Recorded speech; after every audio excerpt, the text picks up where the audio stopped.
What's up, fam? Hope everybody's doing fantastic out there. Today we're taking a look at yet another premium Kansept knife. This one is and I'm sure I'm going to mispronounce it. I'm thinking it's Echis.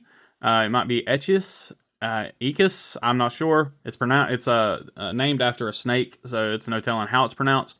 But you're looking at a gin design from Jonathan Silby, in CPM S35 and titanium. Let's jump right on into it here. This is a pretty cool little knife. Well, I say little, but it's a pretty cool full-size blade from Kansept. Really nice satin blade with some just standard titanium. They offer a bunch of different variations on this one as well. This one is very fairly priced because it is S35. It typically brings that price down a little bit. You're looking at $160 to $185, and they offer, some that have like a crazy milling design in them. They have a frag pattern. They've got all kind of different designs. So really nice blade. Pretty decent size as well. Again, we're looking at a 3.45 inch blade, 7.94 overall, 4.28 ounces. So right at 4.3 ounces. Pretty good action. The reverse flick is pretty money on this thing. The front flipper, it works really well. It doesn't seem like it would. It doesn't work good for me as far as for the top flip or the thumb front flip. It's a little hard for me to get to it, but I think most people are going to be fine with it. Like I said, I have a little bit of a mobility issues with my thumb, but I can roll over the top with my index finger, no problem on it. So it's tuned really well. This particular one is just the slab-sided scales. No milling or anything like that on there. Frame lock. Again, S35VN.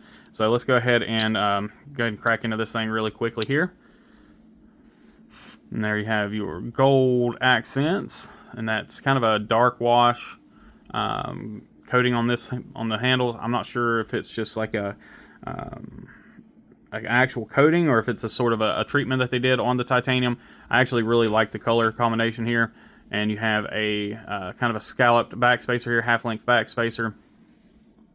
It is actually off center, and that's probably due to a tightness issue because this is a pass around blade. Let's see if pivot was loose, so just tighten that pivot back up and we are perfectly centered again.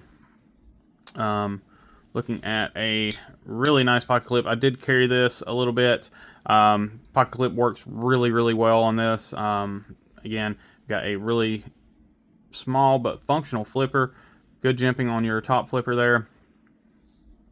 Let's go ahead and take a look at the blade. And this, we have a kind of a drop point blade here with a bit of a belly on it.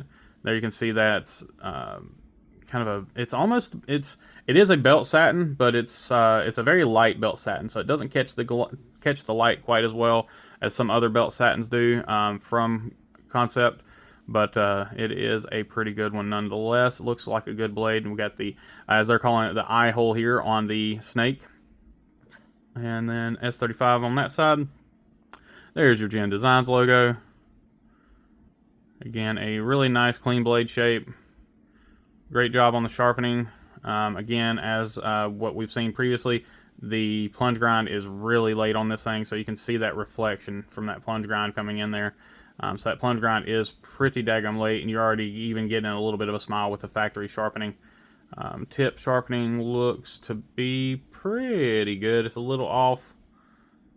Or it looked a little off, but on the tip itself, it looks pretty doggone good. So I think we're going to call that pretty good. Yeah, another, like I said, another pretty daggone good blade from Kansept. The price point is right on this one. And ergonomically, the design-wise, it's really well done. Jonathan did a great job on this one. I wasn't sure how I felt about it. Again, I'm just not a... I'm not a huge fan of the 15 different types of deployment options because usually something is going to suffer from that. In this case, I do think the flipper leaves a little to be desired. It's good, don't get me wrong. It's just I like it. I like the reverse flick better. This one does thumb flick pretty daggum good. If I can get my thumb in there, well, there we go. Again, same issue with the thumb there. The front flipper here works pretty good. Just got to give it a little bit of juice there. But yeah, I've been kind of impressed with it. Like I said, It's stylistically, it looks like it's a good looking knife. You've got kind of that double, almost an S shape here. You got a little bit of upsweep on your blade, and then your handle kind of sweeps down. It gives you a really nice purchase on the handle. You got that thumb ramp with some pretty functional jimping that gives it a really, again, really comfortable knife in hand. It's kind of the perfect size, that anywhere between 7.5 to 8 inch knife that just fits the hand really, really well. The finger grooves are done well, so they're not too big, not too small. They just kind of fit my hand just right. And then the back, the way the knife is shaped here, the pinky just kind of rests in there really nicely.